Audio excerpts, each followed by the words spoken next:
ustedes les pidieron. Sí, profe, alguno está. Sí. Nosotros habíamos puesto ecografía transvaginal y estaba. Estaba. Bien. Bueno, ¿cómo se sintieron?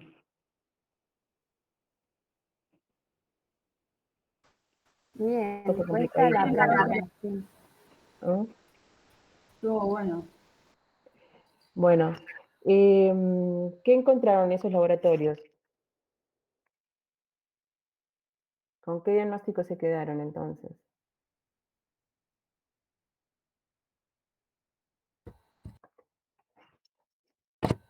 Nosotros lo que primero vimos, que éramos la sala 2, nosotros habíamos pedido perfil lipídico porque nosotros creíamos que podría llegar a tener síndrome metabólico. Y bueno, sí, tenía colesterol, triglicéridos altos, pero era ya por la obesidad. Como que dijimos, bueno, puede ser por eso. Y después eh, descartamos infertilidad porque era normal tanto en la mujer como en su pareja. Y lo que nos quedamos es con la ecografía transvaginal que decía que tenía como quiste, no sé, no lo decía así, pero como que para nosotros era síndrome ovario poliquístico. Hasta Ajá. eso pudimos hablar.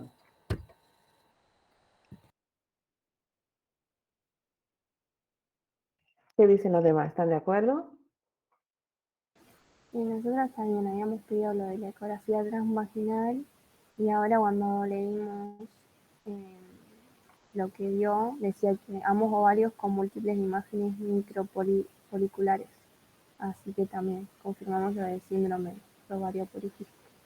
Ujú. Entonces quedemos con que tienen síndrome ovario poliquístico, ¿no? ¿Y con Sí. qué otro diagnóstico nos quedamos? ¿Sería ese solo? Y Y el síndrome metabólico podría ser, porque si le da el perfil lipídico aumentado y el índice de masa corporal con una obesidad y también la cintura.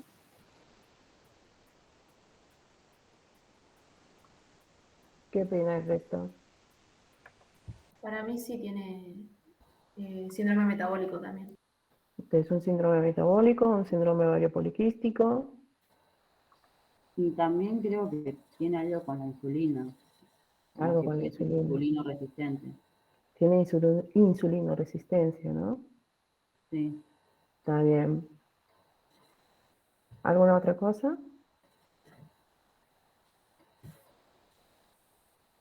¿Cómo estaba la tiroides? El funcionamiento de la tiroides. Normal. Normal. O sea, estaba bien el tratamiento, ¿no? Porque ya tenía el diagnóstico. ¿Sí? Sí, sí. La glucemia, un poquito elevada, ¿no? Sí, un poquito elevado. Estaba Ah, alta. no. 104. La tendríamos que repetir, ¿no? Sí. Y ahí sí, capaz que aprovechamos y ahí sí, capaz que le haríamos una curva, ¿no? Una prueba de tolerancia ya con esta glucemia, Sí, profe. para confirmar o no si hay algún trastorno del metabolismo de carbohidratos. ¿Mm? Bien, ¿cómo les pareció el eje?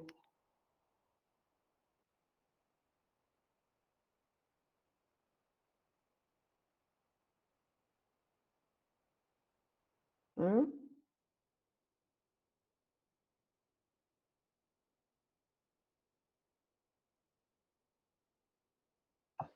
Tenía abajo el E2, no sé El qué era, estradiol.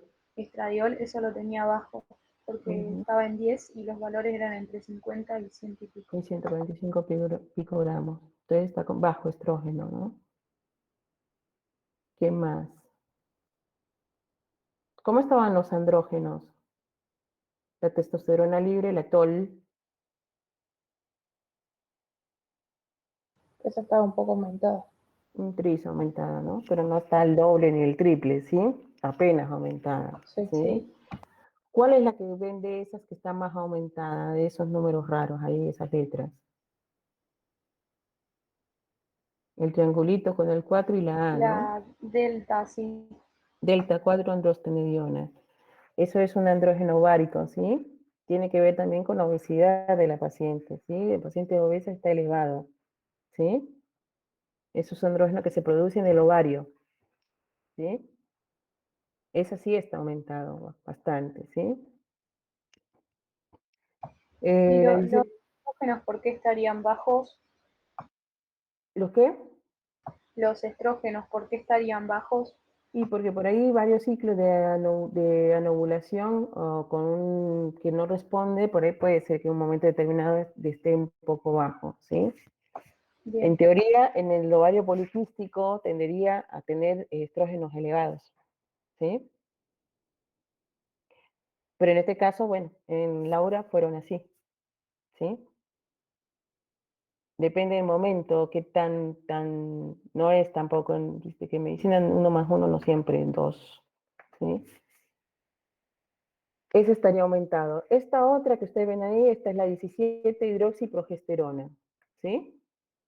Que da 1.1, eso es básicamente para evaluar hiperplasia suprarrenal congénita, que también se puede presentar con trastorno del ciclo, con hiperandrogenemia y con hipertensión, ¿sí? Estas 3 cosas las tenía esta paciente, ¿no? Entonces es uno de los estudios que se piden cuando estamos en el contexto de estudio del trastorno del ciclo, oligoamenorrea, ¿sí? Y tiene hiperandrogenismo clínico, que era el hirsutismo, ¿sí? Y la otra es la sulfato de hidroepiandrosterona, que esta es un andrógeno suprarrenal, ¿sí? Entonces tenemos que descartar todas las fuentes de andrógenos, ¿sí? Entonces nos pedimos la sulfato de hidroepiandrosterona, la testosterona libre, la 17-hidroxiprogesterona, que es un trastorno, digamos, genético, y también la ovárica, ¿sí? Porque puede ser por causa ovárica del exceso de andrógeno. ¿Ah? Se pidió una progesterona el día 23, que dio 2, ¿sí? Con un normal entre 3 y 20. Está baja. ¿Qué me estaría indicando esa progesterona tan baja? ¿Hay o no hay ovulación? Que no está ovulando. no está No está hablando. ovulando, ¿cierto? Entonces no va a embarazarse jamás, ¿no?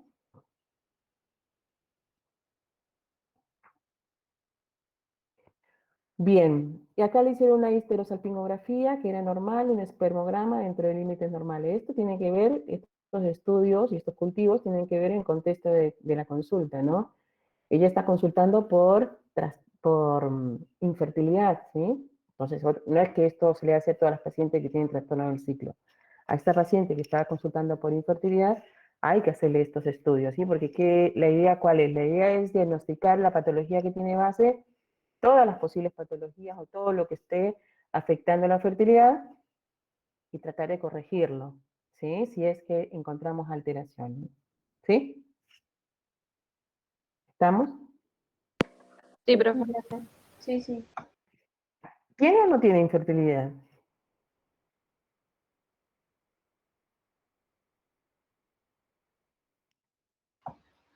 Y si no habías dicho recién que si tenía la progesterona baja, o sea, no está ovulando, por ende no podía quedar embarazada. No, por Eso, supuesto. eso podría ser permanente, digamos, porque en ese caso sí sería infértil. Ella tiene infertilidad porque lleva buscando un embarazo más de 1 año, ¿sí? Y no ha logrado. Nosotros Claro.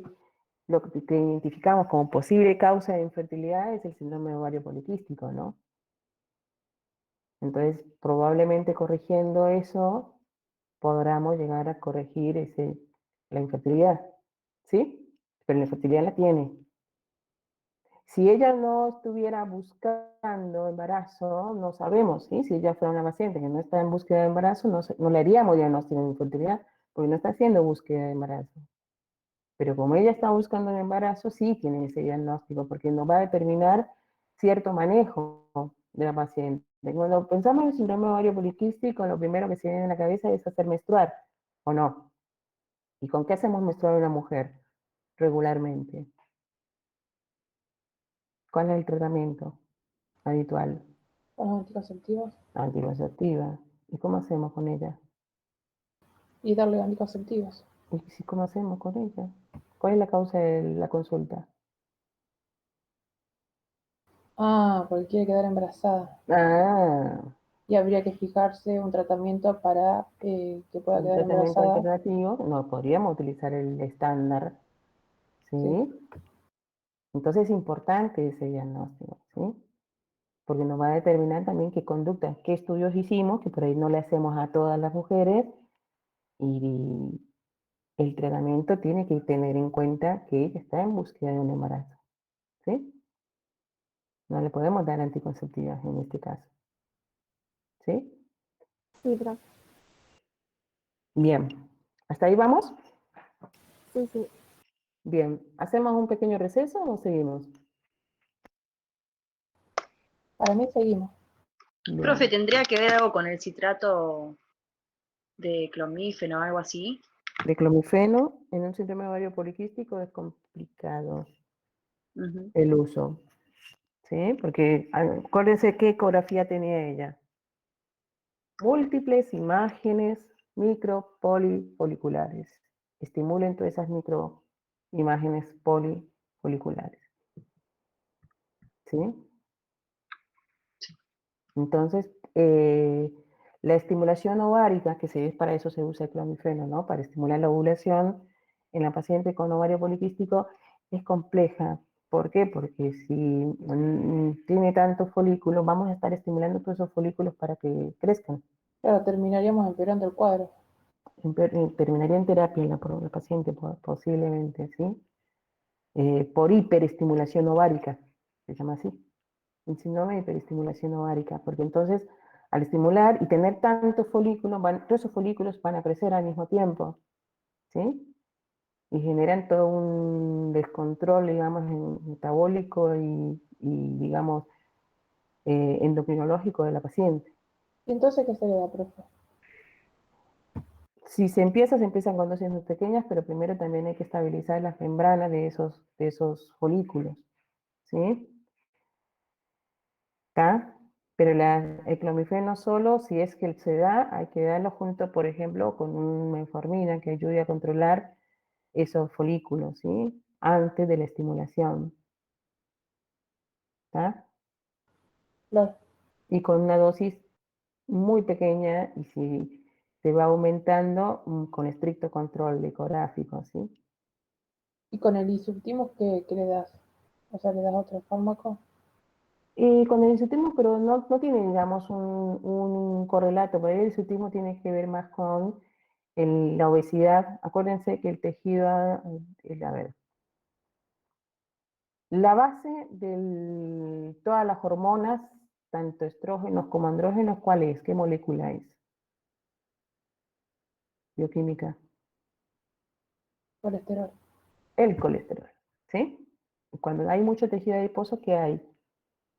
Mucho colesterol. Y en el Sí. tejido periférico está toda la maquinaria para producir las hormonas sexuales, ¿sí? Utiliza como sustrato, entonces es un problema más periférico que tiene que ver con el exceso de tejido graso, digamos, ¿sí? Entonces, no hay grandes valores, digamos, de andrógenos ni suprarrenales, pensando en tumor androgénico que vi por ahí, total y absolutamente descartado con esos valores de andrógenos, ¿sí? El tumor suprarrenal, Sí. ¿sí? Porque nada que ver, o sea, si nos encontramos con una testosterona a niveles masculinos, sí, ¿sí? Y claramente la mujer tendría una clínica mucho más, no solamente hirsutismo en cara, sino claramente un cuadro mucho más florido, ¿sí? De masculinización, ¿sí? En ese caso, de virilización. Por ahí con alopecia, ¿sí? Que es otro signo. Acné pero comedónico, digamos, un acné severo, son los síntomas, los signos de hiperandrogenismo, ¿sí? Es alopecia, acné, son uno de los síntomas, digamos, del exceso de andrógenos, ¿sí? Y el hirsutismo, lo contrario de la alopecia, ¿sí? A la alopecia androgénica, ¿sí? Las entradas acá, ¿sí? Ese tipo de alopecia. Eso es un signo de hiperandrogenismo, ¿sí? Profe, y en el caso que la paciente no quisiera quedar embarazada, vos le das anticonceptivo, ¿no? Ah, sí, por supuesto. Y suponete, si ella deja los anticonceptivos, ¿puede volver a tener ovario poliquístico? Es que no solamente es el anticonceptivo, eso hablábamos en algún grupo y hablamos de que el síndrome metabólico, no, el síndrome metabólico, el síndrome ovario poliquístico no solamente un trastorno del ciclo, sino que es un síndrome metabólico. Entonces, aparte de resolver el trastorno del ciclo, hay que ir a lo metabólico, tratar de corregir lo metabólico. Por ejemplo, en esta paciente, cuál sería la indicación primera? Y bajar los triglicéridos, entonces la obesidad. La obesidad, ¿sí? Entonces, lo primero que tenemos que trabajar con esta paciente es las medidas higiénico-sanitarias, ¿sí? Sí o sí, ¿sí? Derivación al nutricionista, actividad física, ¿sí? ¿Por qué? Porque eso es lo que va a sostener en el tiempo, ¿está? Bueno, ¿qué otra cosa? Vimos que el tiroides estaba bien, o sea, seguimos la misma dosis de levotiroxina. ¿Con qué más?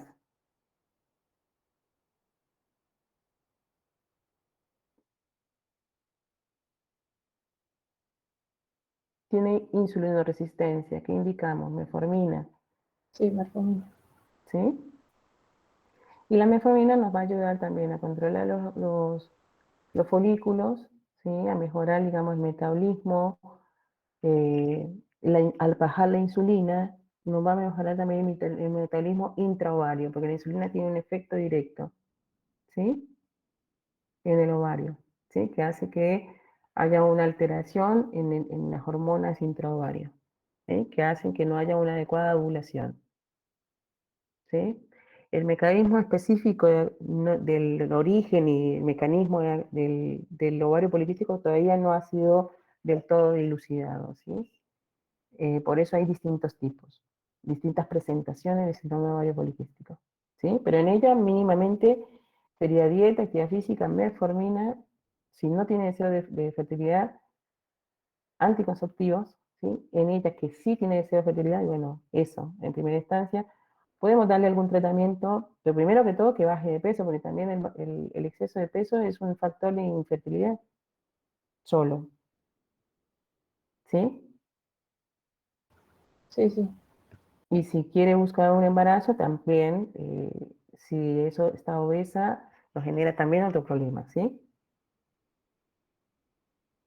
Los valores de hormona tiroidea estaría dentro de lo normal, digamos, como para pensar en un posible embarazo, estaría perfecto, ¿sí? Ella que refiere trastorno de infertilidad o que tiene dificultades en la fertilidad, esperaríamos que tuvieran valores por debajo de 2,5 de TSH. Ella tiene menos de 2,5, así que estaría bien con su tratamiento, ¿sí? ¿Alguna otra pregunta?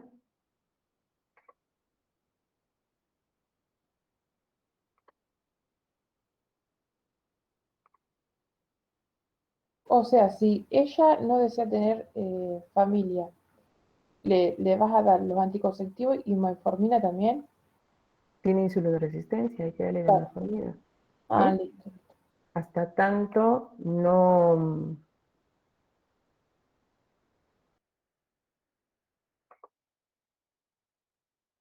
hasta tanto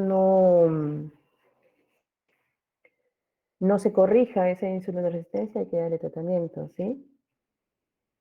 Sí, sí, sí, listo. ¿Estaban viendo la presentación ahora? Sí, Sí, profe. profe.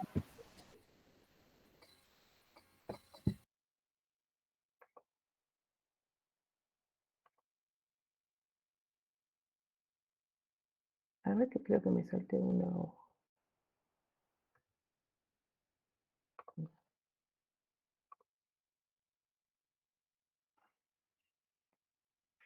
A ver. Sí, sí, se ve. Bueno, eso era lo que hablábamos un poco con los grupos, ¿sí? Que el síndrome ovario poliquístico es un trastorno, digamos, endocrino metabólico, ¿sí? Que se presenta de distintas maneras, distintas formas, tiene un poco de origen genético, pero tiene otros factores que determinan que se presente de una u otra manera, ¿sí? Hay distintas formas de presentación, no hay una sola forma típica, digamos, la que uno tiene, Laura sería un cuadro típico, ¿sí? De síndrome ovario poliquístico, pero no es que todos los pacientes se van a presentar de igual manera.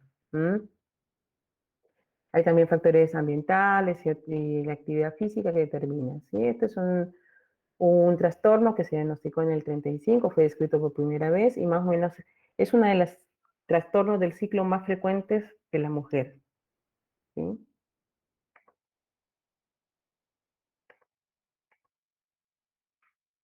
Y aquí venimos a los criterios diagnósticos. El síndrome ovario poliquístico es un diagnóstico de exclusión. Quiere decir esto que no nos quedamos con el diagnóstico de entrada, ¿sí? Vamos a descartar otras patologías que me puedan dar un cuadro similar al síndrome ovario poliquístico, como lo hicieron ustedes, que pensaron en síndrome de Cushing, unos, como diagnósticos diferenciales, ¿sí?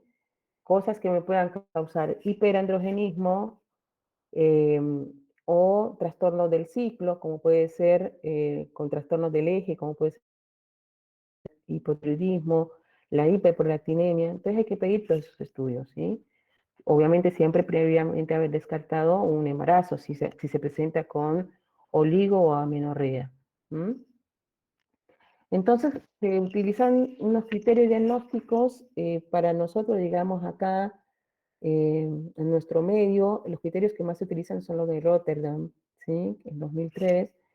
Están otros criterios que son los de la Sociedad de Exceso de Andrógenos, que son similares, digamos, cambian algunos nombres, pero son similares. La diferencia es que para la Sociedad de Exceso de Andrógenos, sí o sí tiene que existir el hiperandrogenismo, bien sea clínico o bioquímico. En el caso de Laura tenía un hiperandrogenismo clínico, expresado por hirsutismo, ¿sí? Pero puede ser bioquímico, expresado por hiperandrogenemia. Ella también tenía un poquito de hiperandrogenemia expresada por la delta 4 androstenediona, ¿sí? Que era la que tenía elevada y un poquito elevada la testosterona libre, ¿sí? El resto son prácticamente lo mismo, cambia un poquito los nombres. La diferencia es esa, que para Rotterdam, con 2 de 3, cualquiera, se hace el diagnóstico, que sería oligo o anovulación, que es lo que presenta Laura, signos clínicos y o bioquímicos de hiperandrogenismo y ovario poliquístico por ecografía. Para Rotterdam, con 2 de 3, o sea, no necesariamente tiene que haber ovario poliquístico para hacer el diagnóstico de síndrome de ovario poliquístico, ¿sí? Porque si tiene oligoanovulación e hiperandrogenismo, habiéndose descartado otras causas, se puede hacer el diagnóstico de síndrome ovario poliquístico, según los criterios de Rotterdam, ¿sí? También de la sociedad de estrógenos, porque tiene hiperandrogenismo, ¿sí? Pero la diferencia es esa, que para la una sí o sí tiene que haber hiperandrogenismo. Para Rotterdam, con 2 de 3 es suficiente, ¿sí? Esos serían los criterios diagnósticos. Pero acuérdense que es de exclusión. Tengo que descartar otras causas de oligoanovulación, otras causas de hiperandrogenismo, ¿sí? Antes de quedarme con síndrome de ovario poliquístico. Y esto es lo que yo les decía, que hay distintos fenotipos, o sea, distintas formas de presentación. Entonces hay fenotipo A, B, C o D, dependiendo de cuál es el que está presente y cuál no. ¿Sí? El tipo A, que sería el que presenta Laura, sería el clásico, ¿sí? El que tiene todo, tiene el 3 de 3, ¿sí?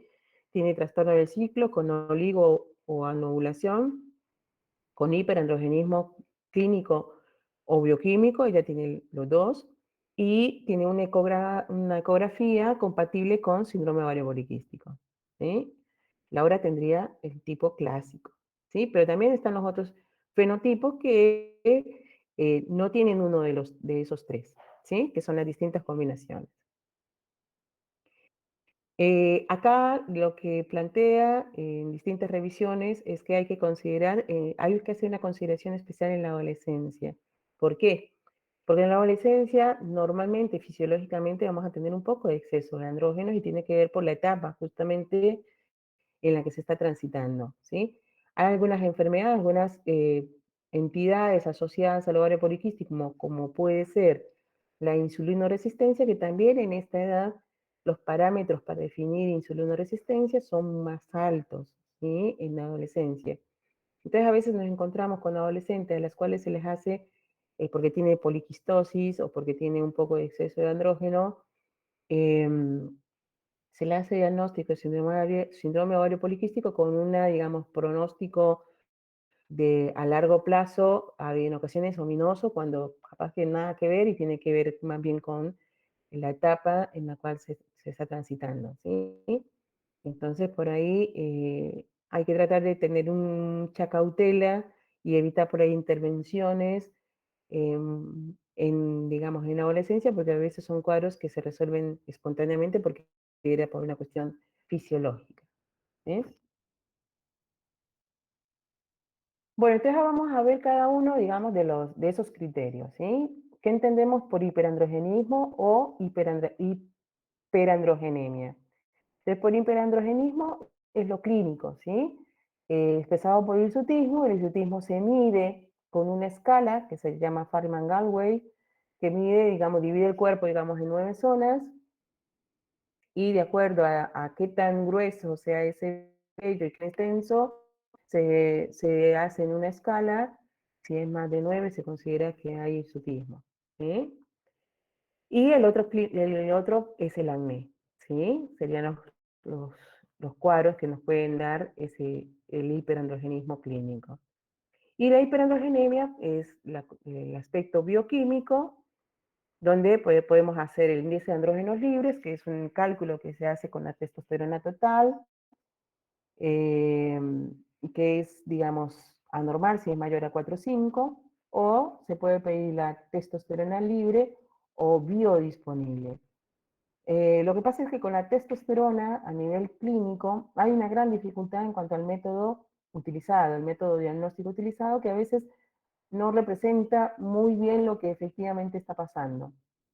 Por eso en ocasiones se utilizan algunas mediciones alternativas que no terminan de convencer mucho, pero bueno, de última, por ahí el pedir la testosterona libre o la biodisponible nos estaría dando un poco más una idea de lo que está pasando con los andrógenos, ¿sí? Es un poco más cercana a la realidad. Esta es la escala de Freeman-Gallwey, y estas son las zonas en las cuales se mide. Básicamente son las zonas en las que las mujeres normalmente no tienen vello, ¿sí? Vello, cuando estamos hablando del vello, es vello terminal, ¿sí?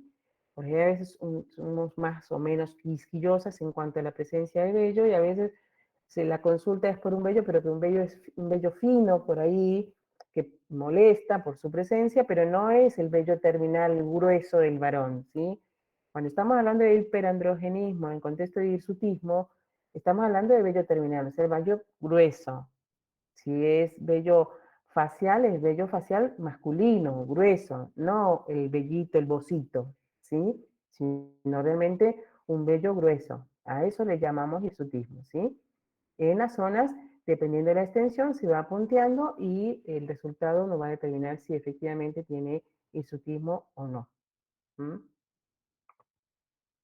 Esta es la imagen, digamos, de otro aspecto que tiene que ver con la poliquistosis ovárica y tiene que ver con la presencia, digamos, de los folículos generalmente periféricos que no superen los 9 milímetros, y otro dato que se le solicita al ecografista es que calcule el volumen ovárico. Un volumen ovárico mayor de 10 mililitros sería compatible con un síndrome de ovario poliquístico, ¿sí? No solamente la presencia de los folículos, de múltiples folículos, más de 10, sino también el volumen ovárico toma relevancia en el diagnóstico, ¿sí? Eso sería en cuanto a los criterios diagnósticos del síndrome de ovario poliquístico. Ahora, el ovario poliquístico se presenta con otras patologías, se asocia, pero no son criterios diagnósticos. Quiero enfatizar eso. Cuando a ustedes se les dice cuáles son los criterios diagnósticos del síndrome de ovario poliquístico, son esos 3. ¿Sí? Con 2 de 3 se hace el diagnóstico habiendo descartado otras patologías.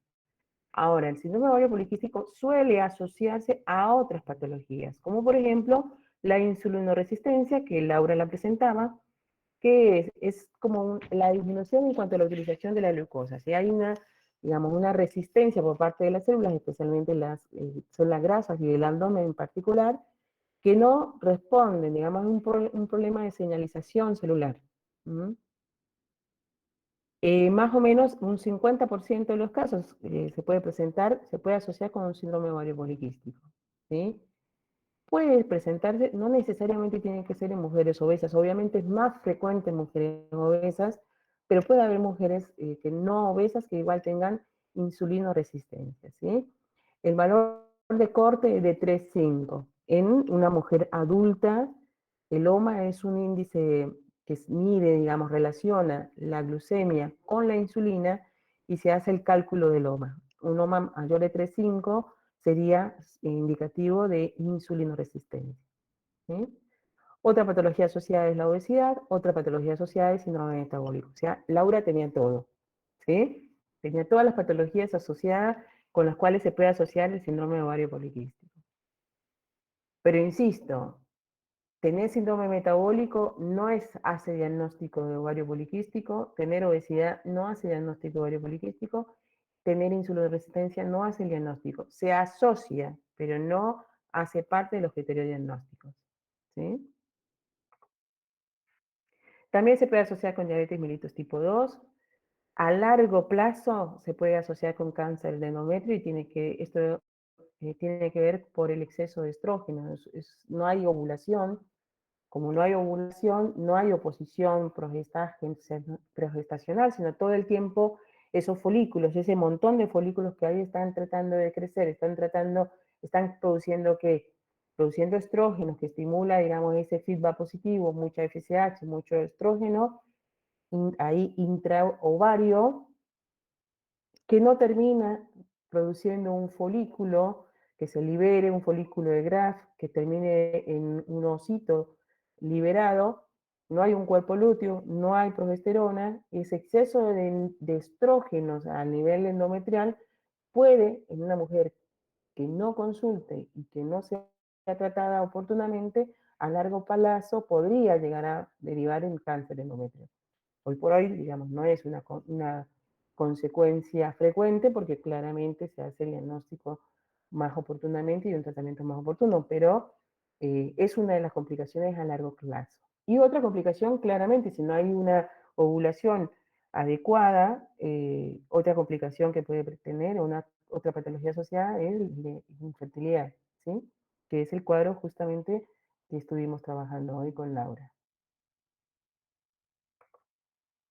El tratamiento, bueno, como estábamos hablando, el tratamiento va a ir dirigido al cambio de los estilos de vida, actividad física, corregir el tema nutricional. La decisión de dar un tratamiento o no va a depender de si hay deseo de fertilidad o no. Si hay deseo de fertilidad, obviamente anticonceptivas no va, que sí sería de primera línea, el tratamiento de primera línea en una mujer que no está buscando un embarazo, ¿sí? Eso ya lo habíamos hablado. Si tiene una paciente que tiene insuloresistencia, obviamente la metformina, como tratamiento de esa insuloresistencia, que es un estado prediabético, digamos, la insuloresistencia. Si no se trata, en algún momento va a pasar a ser diabética la mujer, es un estado prediabético. ¿Ah? ¿Qué otra cosa? Se me viene a la cabeza algo que se me olvidó ahora. Estilo, ACO, metformina. Bueno, la metformina también se puede utilizar en aquellas mujeres que tienen síndrome ovario poliquístico, que por ahí tuvieron un embarazo que no logró llegar a término y que tenía que ver, digamos, por esa poca calidad, digamos, ovocitaria, digamos, de ovulación, que haga que no logre sostener el embarazo. Entonces, en esas mujeres puede utilizarse la metformina aún en el embarazo. ¿Sí? Es más, se recomienda hasta la semana 20 continuar con la metformina, sobre todo para disminuir la tasa de aborto en la mujer que, por ejemplo, tiene un síndrome ovario poliquístico, tiene trastorno de fertilidad y por ahí deriva en un centro de atención para fertilidad, está indicado darle metformina en ese contexto durante la primera mitad del embarazo. ¿Sí? Y otra molécula que en los últimos años se ha incluido es el mioinositol, que es una molécula que actúa sobre el nivel de señalización celular, que es el que está alterado, y en estudios se ha demostrado que tiene, digamos, una mejoría de ciclos, una disminución, digamos, de la foliculogénesis utilizando esta molécula. Lo mismo pasa con la metformina, ¿sí? Pero por ahí, pacientes que no tienen insuloresistencia, que no tendría una indicación, digamos, en primera instancia la metformina, una alternativa podría ser el mioinositol, ¿sí? O las pacientes por ahí no toleran la metformina, porque por ahí hay intolerancia, también sería una alternativa. La diferencia es que una la cubre las obras sociales y la otra no la cubre las obras sociales. Y es un pequeño detalle, ¿sí? Que no es tan pequeño, claramente.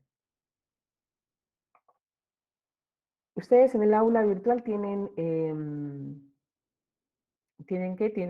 unos consensos, unas revisiones que básicamente dice con más detalle cada una de las cosas que hemos trabajado hoy, ¿sí? Acuérdense que, como le decía yo, que necesitamos descartar otras patologías, ¿sí? Que me causen un cuadro clínico similar al síndrome ovario poliquístico. Entonces tengo que pedir TSH, tengo que pedir FSH, LH, estradiol para ver el eje, prolactina, ¿sí? Todo eso en fase folicular temprana, acuérdense, ¿sí? Lo vamos a ver cuando veamos, digamos, la siguiente etapa de la clase, que tenía que ver el enfoque de infertilidad. ¿Dudas hasta acá? Creo que ya más o menos lo habíamos charlado antes de hablar del tema, pero ¿quedó alguna duda? No, profe. Bien.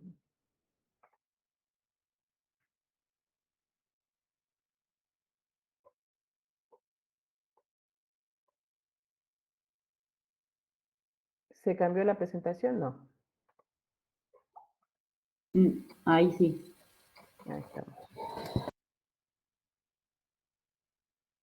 Bueno, entonces vemos que Laura tenía todo, ¿no? Completito. Sí.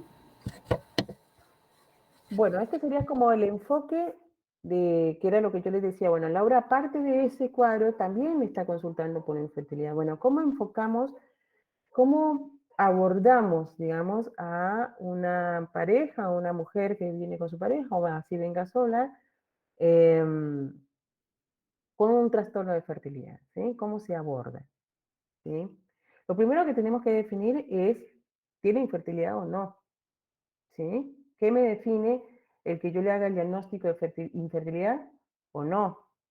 ¿Sí? ¿Cuál es el parámetro que utilizamos para definir si hay un trastorno de infertilidad, con lo cual amerita hacer determinados estudios o no tiene un trastorno de fertilidad, y lo que debo decirle es que no se preocupe, que no pasa nada, que hay que esperar, que no necesariamente los embarazos se suceden en tan corto plazo? Bueno, un poco más de acompañamiento, de hacer ciertos estudios preconcepcionales y no empezar a hacer unos estudios, digamos, un poco más invasivos, porque en realidad hasta el momento no es que tenga un problema, ¿sí?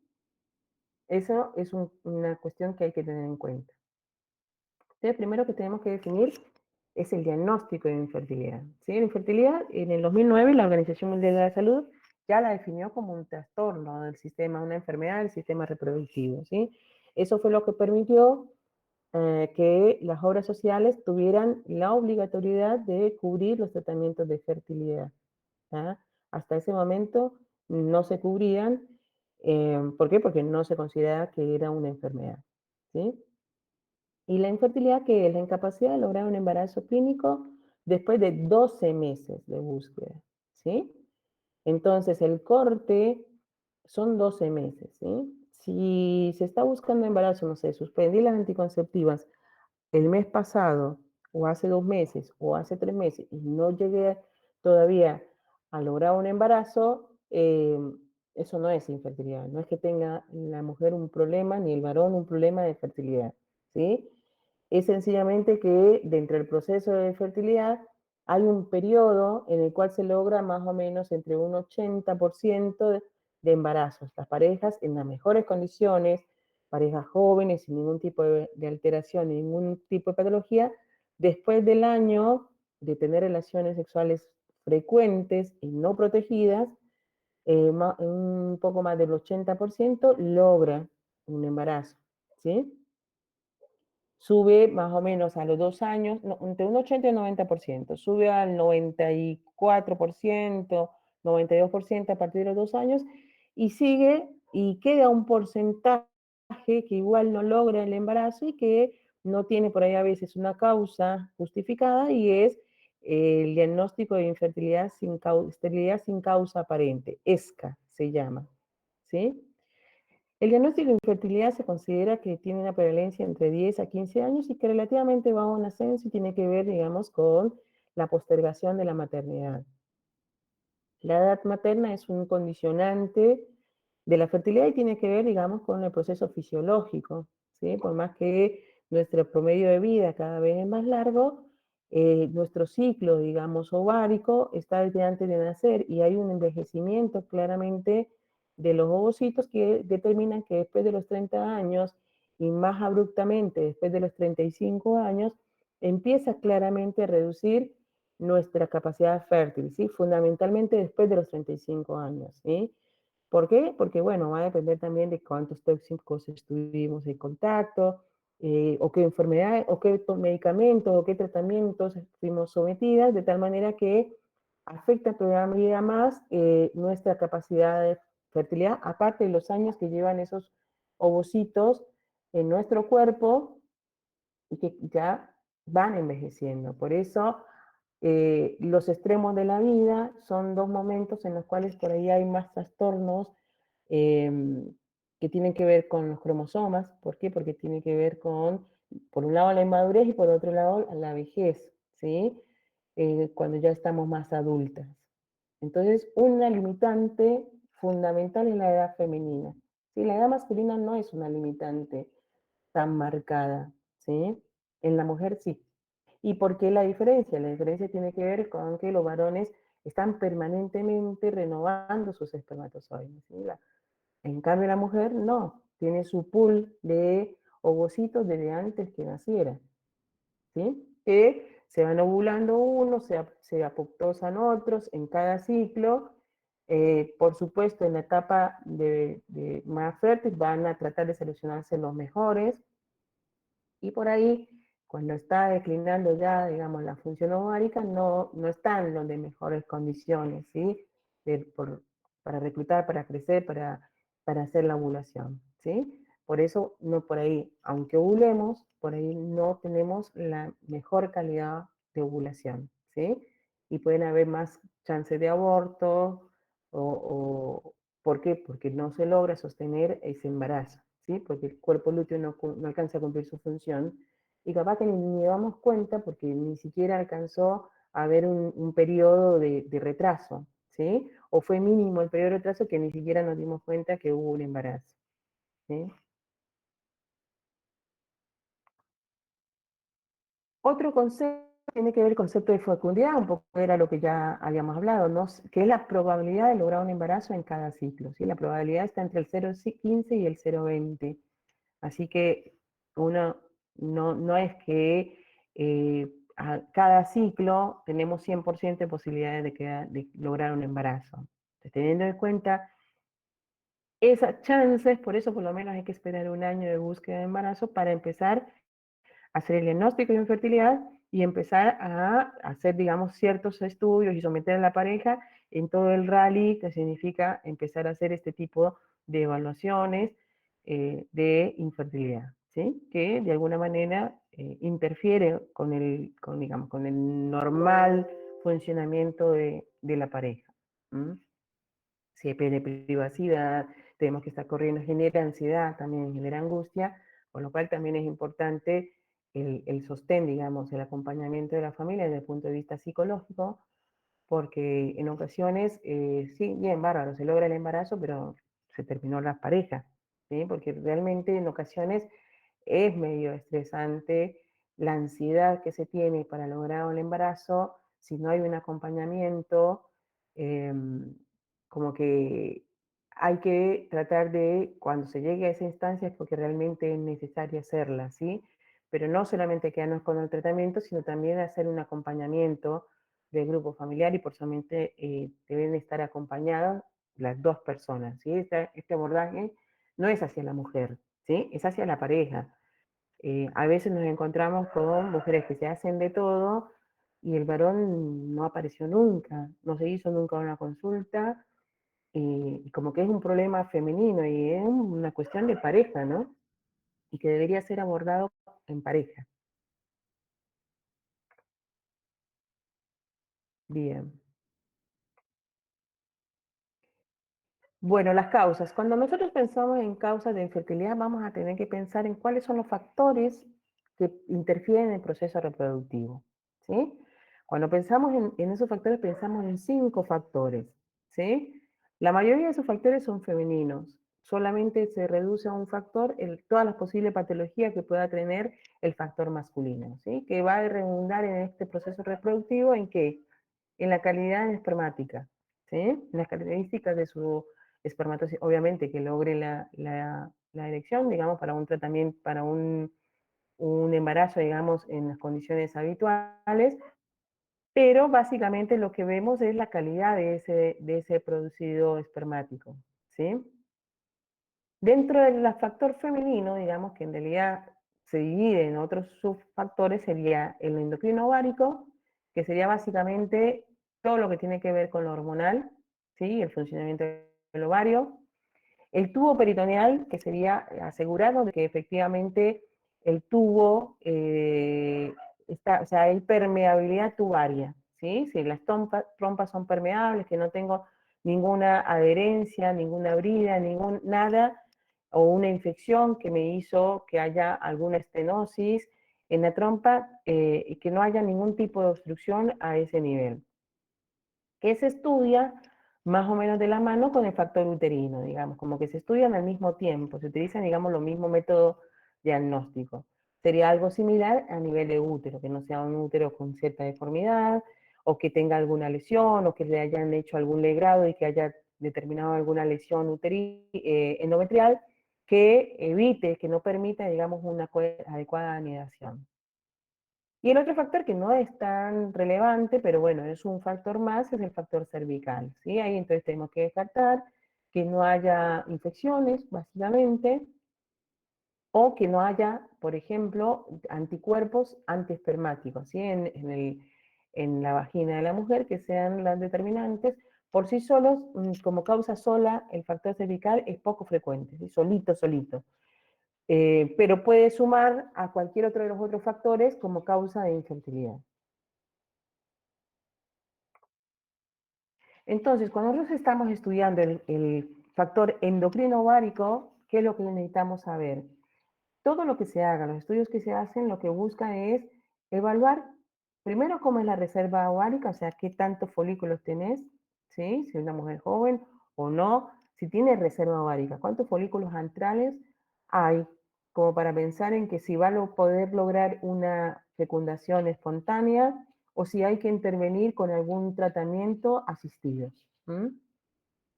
Entonces, básicamente lo que se va a evaluar es, primero, ovula o no ovula, y segundo, qué tantos folículos, qué tanta reserva ovárica tiene esa mujer, ¿sí? Pensando fundamentalmente en si se va a lograr una fecundación de forma espontánea.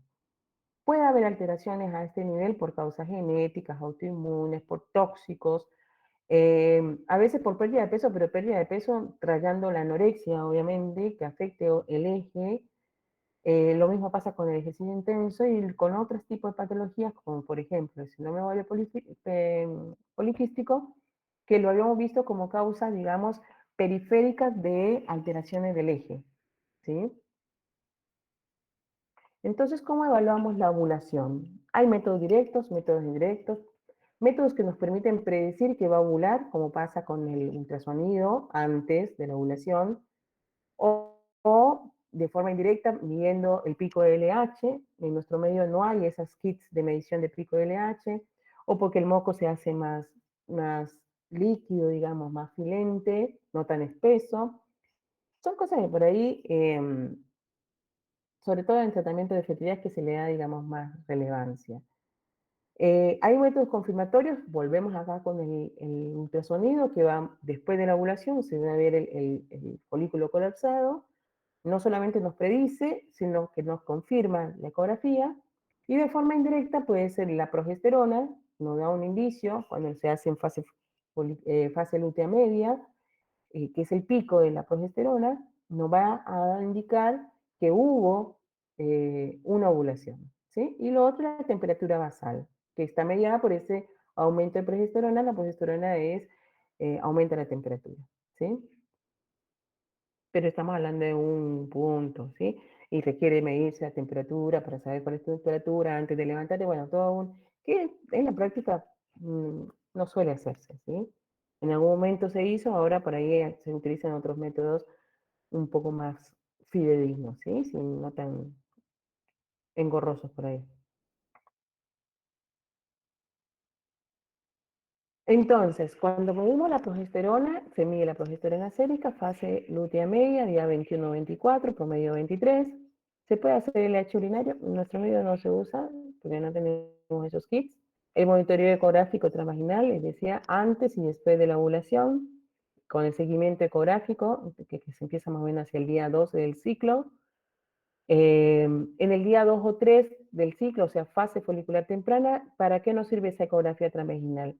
Para ver reserva ovárica, para ver si tiene folículos y hacer diagnóstico de un síndrome ovario poliquístico. En el caso de Laura, nos vamos a Laura, ¿para qué pedíamos esa ecografía transvaginal?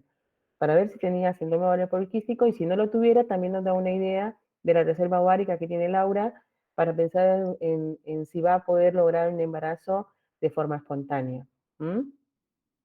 Y eso es desde el punto de vista ecográfico, pero también vamos a pedir hormonales, ¿sí? Vamos a evaluar el eje, porque estamos hablando que es el factor endocrino ovárico.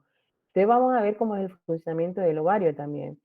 Y descartar otras enfermedades. Entonces pedimos FSH, LH, estradiol, pedimos TSH, prolactinemia. Son enfermedades, la hipotiroidismo es una enfermedad que compromete la fertilidad y es muy frecuente, ¿sí? Por lo cual hay que pesquisarla, ¿sí? Y optimizarla. Esto se hace en fase folicular temprana. Acuérdense, la progesterona en fase lútea media, el eje FSH, LH, estradiol, se hace en fase folicular temprana, ¿sí? TSH, proteína no importaría, pero como se hace todo el losaje, bueno, se hace todo completo. FSH, LH, estradiol y los andrógenos se piden en fase folicular temprana. No digo acá de andrógenos como estándar de cuidado porque va a depender de la clínica de la paciente. Por ejemplo, en el caso de Laura, que se manifestaba con hirsutismo, sí debemos pedirle los andrógenos, ¿sí? ¿Qué andrógenos? Los que hablamos cuando hablamos de Laura, ¿sí? Vamos a pedir testosterona, vamos a pedir los andrógenos suprarrenales, ¿sí? Vamos a descartar Cushing, otras patologías que me puedan causar un cuadro similar.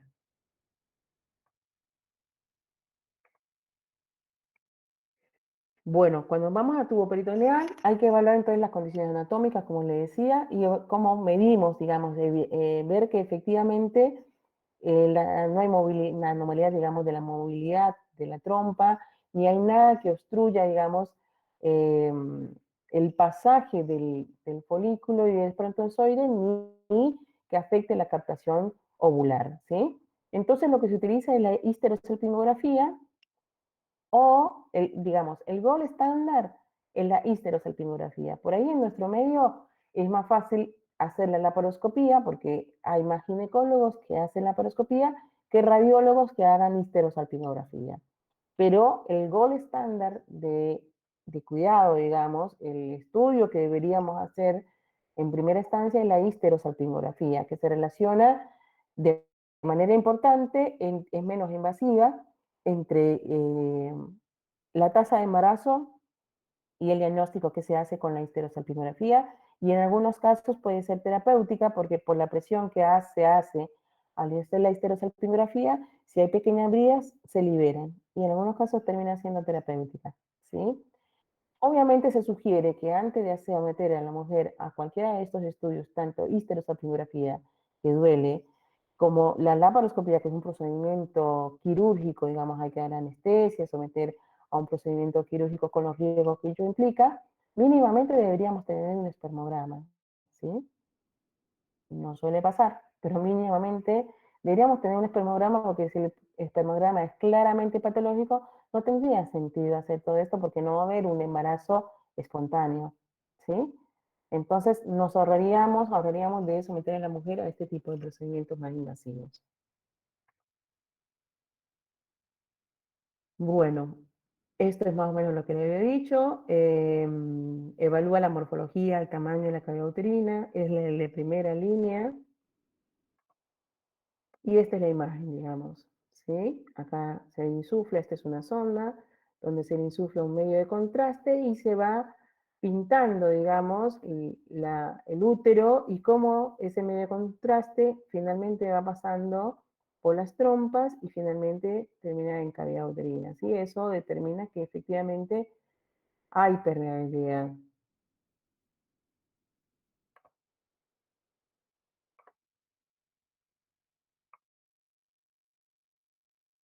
El otro estudio que hace es la laparoscopía, ¿sí? Con azul de metileno, que se llama la cromoperturbación, que lo que se ve es también con una sonda a nivel vaginal, se insufla ese azul de metileno y lo que se ve es, por vía laparoscópica, la salida de ese azul de metileno a la cavidad uterina. Es más invasiva claramente con la histerosalpingografía. Es de primera línea si se sospecha, digamos, si hubo antecedente de alguna cirugía, hubo algún antecedente de alguna infección y estamos sospechando que puede haber bridas o puede haber algunas adherencias a nivel, digamos, de pélvico, o si ya se hizo una histerosalpingografía y se ve que hay una obstrucción, entonces termina siendo terapéutica en ese caso, o si se sospecha que hay una endometriosis. O cuando no encontramos ninguna causa de infertilidad, de esterilidad clínica, es como para llegar a un mejor diagnóstico, llegar a la laparoscopía, ¿sí? No sería de primera línea, se reservaría para esos casos, ¿sí? Ya hicimos una histerosalpingografía y vemos que hay una obstrucción, ahí sí iría a la laparoscopía, o si tengo un antecedente de endometriosis o de sospecho de algún tipo de adherencia o una cirugía o algo, que piense que haya alguna obstrucción a ese nivel, entonces ahí es diagnóstica y terapéutica al mismo tiempo, porque se puede resolver si hay una brida en el mismo acto el problema que tenga. Esto estaba, ya lo vimos. No, yo estoy yendo por atrás.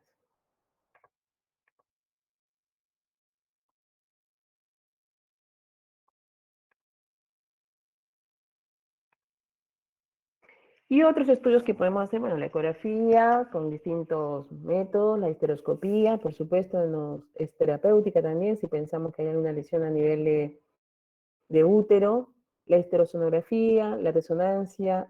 Últimamente se está utilizando en nuestro medio, no, porque no existe, digamos, técnicamente, no solamente se requiere el equipo, sino el entrenamiento del personal. Se está haciendo la histerosalpingografía virtual por tomografía. De esto lo que evita es, digamos, eso, la molestia, el dolor y demás de lo que implica el medio de contraste. Se hace una tomografía con cortes, digamos, multiaxiales y que permite, digamos, de alguna manera reconstruir lo que se vería una histerosalpingografía convencional. Esto en Buenos Aires, ¿sí? Grandes centros de Buenos Aires, es accesible, obviamente no está cubierto por el sistema de salud, pero bueno, es una alternativa que existe y que está vigente, ¿sí? En nuestro medio no, porque no está ni el recurso técnico ni el humano. Bien, el uterino es lo mismo que el peritoneal y el cervical es poco frecuente, como les decía, solito como causa de infertilidad. ¿Y qué es lo que buscamos? Lo que buscamos es infecciones, básicamente. ¿Qué infecciones? Clamidia, micoplasma, ureaplasma, que son infecciones que pueden ser causales de infertilidad y que suelen pasar desapercibidas, ¿sí? También se puede hacer la prueba de moco-semen, el test coital, pruebas inmunológicas, bueno, todo lo que tiene que ver, digamos, con anticuerpos antiespermáticos, que puedan ser la causa, digamos, de infertilidad. Solitos es poco frecuente, pero sí se pueden asociar con otros factores. Y el masculino, bueno, que es el espermograma, ¿sí? Y se hace en paralelo a la evaluación de la mujer en lo posible. La nomenclatura, bueno, más o menos, estos son los parámetros que se utilizan para considerar la normalidad de un eyaculado, ¿sí? El volumen, cuántas formas son normales, cuántas se mueven, qué tan rápido se mueven, o no hay eyaculado. Lo que determina, digamos, más la limitación cuando estamos hablando de infertilidad es la forma, ¿sí? Cuando tenemos formas muy, por lo menos se pide que menos de las 4% de las formas perdón, más del 4% de las formas sean normales, para considerar que el espermograma es normal. ¿Por qué? Porque la forma, lo demás se puede resolver con alguna técnica de fertilidad, ¿sí? Si tengo pocos espermatozoides, se pueden estimular, se pueden capacitar, se pueden mejorar, pero la forma por el momento no se puede modificar. Entonces, la única limitante en este sentido para cualquier técnica de fertilidad en este momento es la forma. Si no hay formas adecuadas, es muy difícil lograr un embarazo. Aún se pueden llegar hasta rescatar espermatozoides aún del testículo, ¿sí? Hay técnicas de rescate de espermatozoides de testículo, aunque no hayan eyaculado, pero están en el testículo, se puede rescatar y lograr un embarazo, obviamente con técnicas asistidas. Pero cuando las formas son las que están alteradas y no hay mucho para hacer. Bien.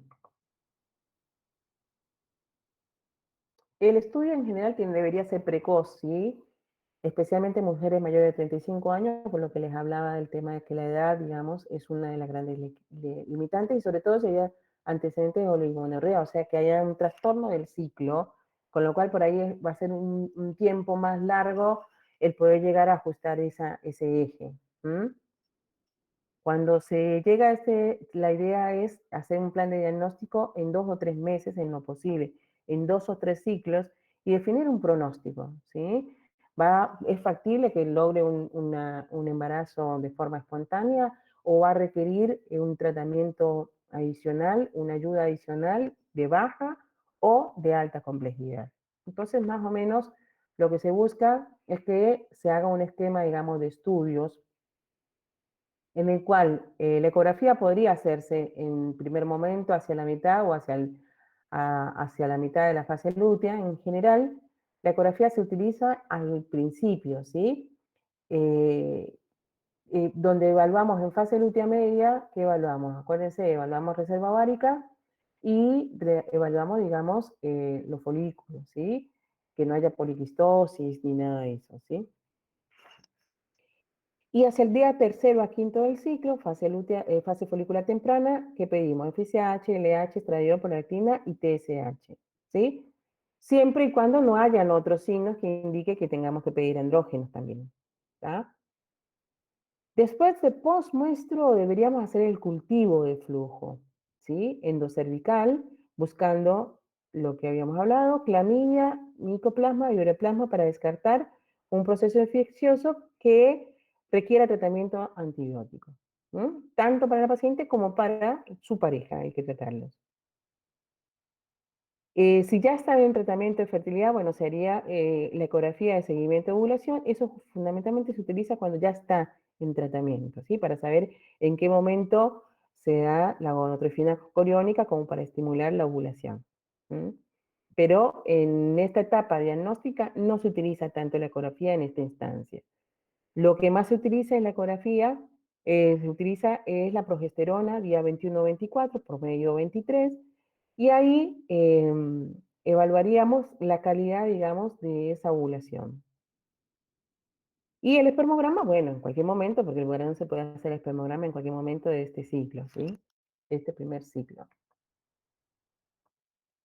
Y en un segundo ciclo, después de la menstruación, una vez habiendo descartado que no hay una infección o habiendo tratado la infección, porque si no estaríamos ascendiendo el micoplasma, el diaplasma y el clamidia a trompas y a otro nivel que no queremos que pase eso, ¿sí? Entonces, después de haber descartado la infección, ahí sí se haría la histerosalpingografía en un segundo ciclo, después de la menstruación, y ahí tendríamos, digamos, toda la información que necesitaríamos como para definir un pronóstico, un diagnóstico y un pronóstico.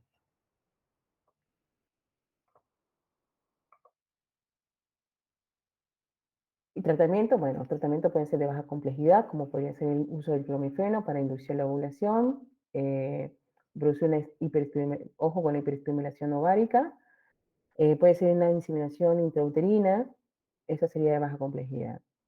Y de alta complejidad, bueno, cada día hay más siglas, porque cada día surgen otras técnicas de alta complejidad. Empezamos con la fertilización in vitro, después tenemos el traslado, digamos, de intraplacentario, intracitoplasmático de gametas.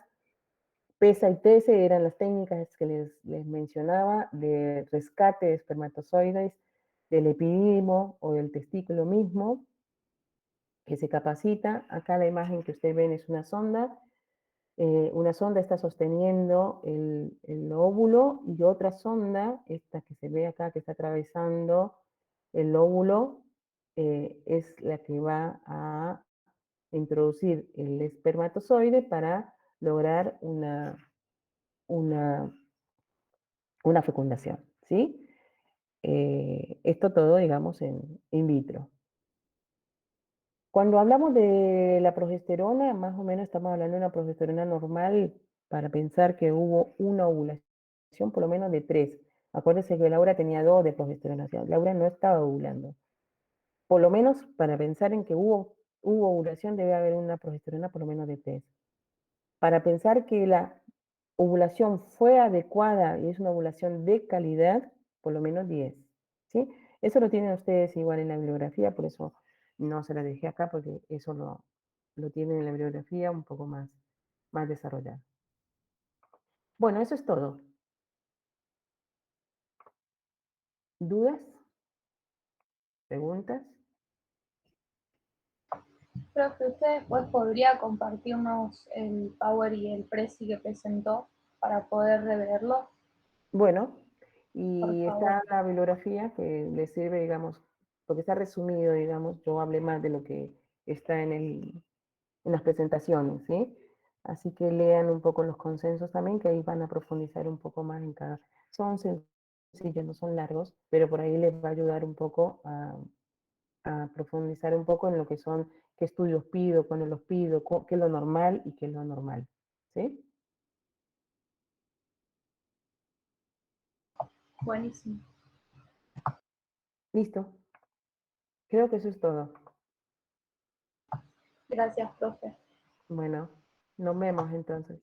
Acuérdense de revisar lo de simulación. Gracias, profe. Muchas gracias. Chao. Chao, profe. Chao, chao. Chao, profe. Chao.